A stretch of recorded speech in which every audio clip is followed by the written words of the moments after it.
अमित शाह ने चलवाई छात्रों पर गोलियां, राहुल ने पेश किए सबूत। मोदी और शाह पर बड़ा हमला, जवाब दो या इस्तीफा। जी हाँ, संसद में छात्रों के मुद्दे पर ऐसा क्या हुआ कि पूरा संसद हंगामे में गूंज उठा। क्या राहुल गांधी ने सीधा गृह मंत्री अमित शाह को कटघरे में खड़ा कर दिया है? आखिर क्या विपक्ष ने सीधे गृह मंत्री से जवाब मांग लिया है? और अगर विपक्ष इतने गंभीर आरोप लगा रहा है तो सरकार की तरफ से अब तक साफ जवाब क्यों नहीं आया? आज के इस वीडियो में मैं आपको पूरे घटनाक्रम को समझाऊंगी कि संसद में क्या हुआ, राहुल गांधी ने क्या कहा, सरकार का रुख क्या था और आखिर इस पूरे विवाद का राजनीतिक असर क्या पड़ सकता है। तो वीडियो को अंत तक जरूर देखेगा। नमस्कार, मैं हूं आपके साथ उन्नति कोटल और आप देख रहे हैं पीआर। मामला शुरू करने से पहले देख लेते हैं हेडलाइंस। पहली हेडलाइन है, संसद में राहुल गांधी ने आरएसएस और अमित शाह पर निशाना साधा, केंद्र ने माफी की मांग की। दूसरी खबर आती है, मैं माफी नहीं मांगूंगा, फायरिंग वाले बयान पर राहुल गांधी का कायम, अमित शाह को हटाने की मांग। तो हेडलाइन से आपको पता चल गया होगा कि राहुल गांधी ने संसद में अमित शाह को घेरा और सवाल उठाए, पर यही सवाल बीजेपी को खटक गए और सीधे राहुल गांधी से माफी मांगने को कह दिया है। देखिए, आज सदन में हुई बहस ने राजनीतिक माहौल को पूरी तरह से गरमा दिया है। विपक्ष और सरकार के बीच तीखी नोकझोंक देखने को मिली। इस दौरान नेता प्रतिपक्ष राहुल गांधी ने छात्रों पर हुई पुलिस कार्रवाई को लेकर सरकार पर कई सवाल उठाए हैं। उनका ये ट्वीट आप देखिए, वो लिखते हैं कि छात्रों पर बर्बरता के जिम्मेदार अमित शाह है, या तो उन्होंने इस मामले का आदेश दिया है, ऐसे में वो सीधे गुनाहगार है, या फिर उन्हें हमले की कोई जानकारी ही नहीं थी, ऐसे में वो नाकाबिल गृह मंत्री है। देखिए, जिस तरह हम सभी को पता है कि जंतर मंतर पर छात्रों पर लाठीचार्ज किया गया था, पैलेट गन का इस्तेमाल किया गया था, आंसू गैस के गोले भी दागे गए थे और बिहार में AK-47 भी छात्रों पर चलाई गई थी, पर बच्चे डटे रहे और आखिर में धर्मेंद्र प्रधान को इस्तीफा देना ही पड़ा। तो वैसे में सवाल उठ रहे हैं कि क्या ये सब कुछ अमित शाह के कहने पर हुआ था, क्योंकि शायद इसीलिए सदन में शाह कभी पहुंच ही नहीं पा रहे हैं। आज संसद में हुई बहस ने राजनीतिक माहौल को पूरी तरह गरमा दिया। विपक्ष और सरकार के बीच तीखी नोकझोंक देखने को मिली। इस दौरान नेता प्रतिपक्ष राहुल गांधी ने छात्रों पर हुई पुलिस कार्रवाई को लेकर सरकार पर कई सवाल भी उठाए हैं। साथ ही वो कहते हैं कि अगर किसी विरोध प्रदर्शन पर बल प्रयोग हुआ है तो उसकी जवाबदेही तय होनी चाहिए। उन्होंने ये भी आरोप लगाया कि सरकार इस मुद्दे पर स्पष्ट जवाब देने से बच रही है।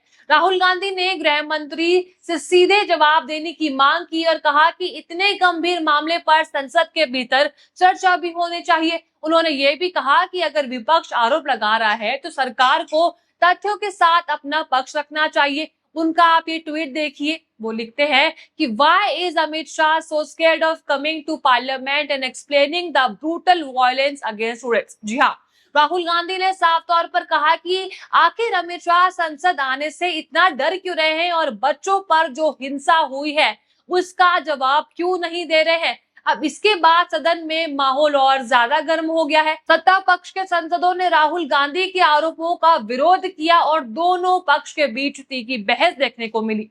कई बार स्पीकर को दखल भी देना पड़ा और अब राहुल गांधी को माफी मांगने पर मजबूर किया जा रहा है। दूसरी ओर सरकार और बीजेपी नेताओं का कहना है कि विपक्ष बिना पूरे तथ्य सामने आए राजनीतिक माहौल बनाने की कोशिश कर रहा है। उनका कहना है कि कानून व्यवस्था बनाए रखना सरकार की जिम्मेदारी है और पुलिस अपने निर्धारित नियमों के अनुसार कार्रवाई करती है। यही वजह है कि अब ये मामला केवल एक विरोध प्रदर्शन तक सीमित नहीं रहा, बल्कि संसद के भीतर राजनीतिक बहस का बड़ा विषय बन चुका है। अब सबसे बड़ा सवाल ये है कि क्या इस पूरे मामले में स्वतंत्र जांच की जरूरत है, कि सरकार को विस्तृत बयान देना चाहिए या फिर ये केवल राजनीतिक आरोप प्रत्यारोप का हिस्सा है। देखिए, हम सभी को पता है कि राहुल गांधी नेता प्रतिपक्ष है और उनकी बातों को गंभीरता से लेनी चाहिए। अब राहुल गांधी ने दो बड़ी डिमांड कर दी है। पहली डिमांड है कि अमित शाह को बर्खास्त करो। सुप्रीम कोर्ट की निगरानी में पूरी जांच होनी चाहिए कि आखिर छात्रों पर AK-47 चलाने का आदेश किसने दिया, लाठीचार्ज किसके कहने पर हुई।